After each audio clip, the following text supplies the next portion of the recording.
여러분 안녕하십니까, 진성호입니다. 바이든 미국 대통령이 얼마 전 이 화상을 통해서 반도체 정상회의를 열었습니다. 삼성전자를 비롯해서 대만, 일본 이 글로벌 컴퍼니들이 모두 참여했습니다. 자, 여기서 바이든 대통령은 이 반도체 회사들에게 압력을 넣었습니다. 미국 내의 투자를 강요한 겁니다. 자, 이런 가운데 삼성전자는 지금 미국 투자에 대한 구체적인 계획을 진행하고 있습니다. 더 좋은 조건으로 텍사스 등지에 새로운 반도체 공장을 만들 것 예정입니다. 여기에 국내에서는 평택에 또 다른 투자를 해야 합니다. 그런데 문제는 삼성전자의 총수, 이것을 결정해야 할 이재용 부회장은 지금 감옥에 있습니다.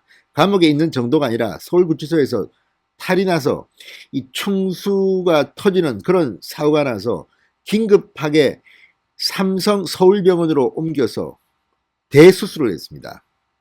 7, 8kg 체중이 빠지고 먹는 것도 신통치 않습니다. 다시 서울구치소로 왔습니다. 자, 지금 이재용 부회장이 없는 상태에서 삼성전자는 미국과 한국 두 곳에 조만간 50조 원에 달하는 신규 투자를 결정해야 할 상황입니다. 그런데 이재용은 없습니다. 감방에 있습니다. 자, 오늘 국회 대정부 질문이 열렸습니다. 오늘은 경제 분야가 아닙니다. 정치 외교 분야입니다. 그런데 오늘 곽상도 국민의힘 의원이 이 이재용 부회장의 사면 문제를 본격적으로 거론했습니다. 홍남기 경제부총리가 지금 국무총리 직무대행입니다. 그래도 경제를 아는 사람이 국무총리 직무대행이라서 다행입니다. 이재용 사면 건의를 잘 알고 있다. 책임질 수 있는 곳에 전달했다고 했습니다. 반면 주무부처인 법무부 박범계 장관은 그렇게 호의적인 반응을 보이지 않았습니다. 자, 지금 국회에서 이제 공개적으로 이재용의 사면 논의가 시작됐습니다. 이 경제업계에서는 이재용 부회장이 늦어도 올해 안에는 석방돼야 한다고 입을 모으고 있습니다. 진성호의 융단 폭격 시작합니다. 문재인 정권을 융단 폭격합니다. 방송에 앞서 아직 진성호 방송의 구독자가 아니신 분들은 붉은색 구독 버튼 눌러주십시오. 더 좋은 방송으로 보답하겠습니다. 자, 지금 세계는 반도체 전쟁입니다. 주도권을 잡기 위해서 이 대만의 TSMC 등은 치고 나갔습니다. 지금 1등입니다. 대만이 가장, 우리와 큰 차이는 없습니다만 가장 많은 생산량을 차지하고 있습니다. 미국은 지금 해외에 의존하던 반도체 생산을 자국의 영토 안으로 가져오겠다고 벼르고 있습니다. 바이든 대통령이 직접 이 반도체 서밋을 화상회의로 연 겁니다. 그런데 문재인 대통령은 뭐 하는 건지 모르겠습니다. 지금 반도체가 뭔지는 알고 있습니까? 뒤늦게 지난 15일인가요? 청와대로 뭐 삼성전자, 현대차, 뭐 SK하이닉스 등등등의 사장들을 불러서 장관회의에 배석시켰습니다. 쇼입니다. 쇼. 알맹이가 없었습니다. 업계에서는 굉장히 불쾌했다고 합니다. 우리가 무슨 들러리냐? 아니, 정부가 규제만 하고 지금 지원도 제대로 못하면서 또 폼 잡을 때는 다 잡습니다. 바이든이 글로벌 서밋을 하니까 이제 문재인 대통령은 국내에 있는 대기업 사람들 다 들어와. 잘 봐. 나 열심히 하는 거. 이런 식입니까? 그런데 이재용 부회장 사면 특사를 하게 되면 또 친문 지지자들이 반발할까봐 이러지도 저러지도 못하고 눈치만 보고 있는 게 아닙니까? 문재인 대통령 역시 그 경제 확대 장관회의에서 반도체 이야기를 계속합니다. 그리고 마치 문재인 정부가 잘해서 지금 대한민국 경제에 국운이 들어온다 이런 식으로 자화자찬만 하고 있습니다. 도대체 뭐 하는 짓입니까? 자, 지금 이 반도체 생산, 미국은 반도체 개발과 설계에서 세계 최고의 기술력을 갖고 있습니다. 그러나 생산은 세계 생산량의 12%에 불과합니다.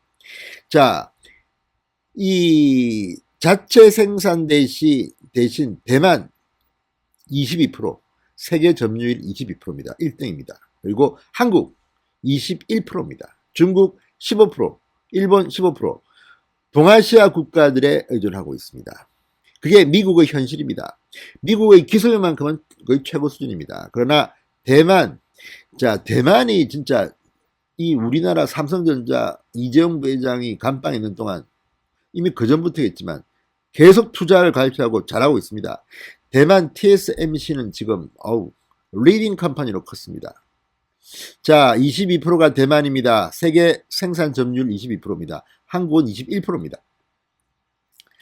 자, 이걸 보면 지금 세계가 얼마나 반도체 전쟁을 격렬하게 치르고 있는지를 알 수 있습니다. 그런데 문재인 대통령, 대한민국 정부는 수준이, 특히 오늘 박범계 장관의 답변 태도를 보면 그냥 우물한 개구리, 그냥 우리는 조국 추미애밖에 몰라.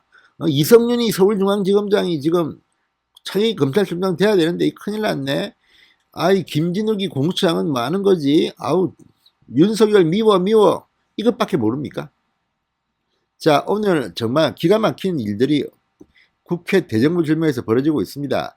박범계 장관, 곽상도 의원, 이재용 사면 질문에 대해서 대통령께서 반도체와 관련한 판단과 정책적 방향을 말씀하신 것과 별개로 이재용 부회장의 가석방 내지 사면 문제는 실무적으로 대통령이 특별한 지시를 하지 않아 아직 검토할 수 없다, 이렇게 말했습니다.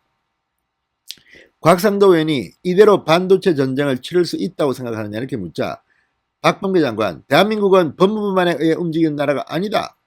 빨리 검토해야 되는 것 아니냐, 이렇게 곽상도가 또 묻자 박범계 장관, 그건 의원님 생각, 아무 생각이 없습니다. 반면 홍남기 국무총리 직무대행 겸 경제부총리는 조금 달랐습니다. 이재용 삼성전자 부회장 사면과 관련해서 제가 결정할 문제가 아니라 관계기관에 전달했다, 이렇게 말했습니다. 자, 오늘 국회 대정부 질문에서 곽상도 의원이 경제 5단체장으로부터 이재용 부회장 사면을 건의받았고 잘 전달하겠다고 답하지 않았나, 전달했냐, 이렇게 묻자 최근 경제회복과 관련한 의견 청취를 위해 가진 간담회에서 이재용 부회장 사면 건의가 있었다, 그러면서 권한 가진 사람에게 전달했나, 이렇게 묻자 홍 대행은 그렇다, 이렇게 답했습니다. 자, 이 내용이 뭘 의미하는지는 좀 더 지켜보면 알 겁니다. 그렇지만 문재인 대통령은 지금 정말 머리에 쥐가 날 겁니다. 뭐 하나 제대로 하는 게 없습니다. 문재인 대통령. 특히 코로나 백신과 관련해서 어제 스가이본 총리가 미국에서 충격적인 발표를 했습니다. 화이자 CEO와 5천만 명 분의 추가 코로나 백신 계약을 했다는 겁니다. 이미 7천만 명분의 화이자 백신을 확보했습니다. 일본 정부는. 추가로 또 했다는 겁니다. 일본 전 국민이 접종할 수 있는 양입니다. 문제는 뭡니까 지금? 반도체도 마찬가지입니다. 바이든이 이렇게 치고 나오는데 문재인 대통령은 내용이나 잘 아는지 모르겠습니다. 자, 어쨌든 이재용 부회장의 사면 논의가 국회에서 급물살을 탈 것 같습니다. 문재인 대통령도 지금 제대로 하는 것도 없는데 이거라도 하나 해야 되지 않겠습니까? 진성호의 융단 폭격이었습니다. 여러분 감사합니다.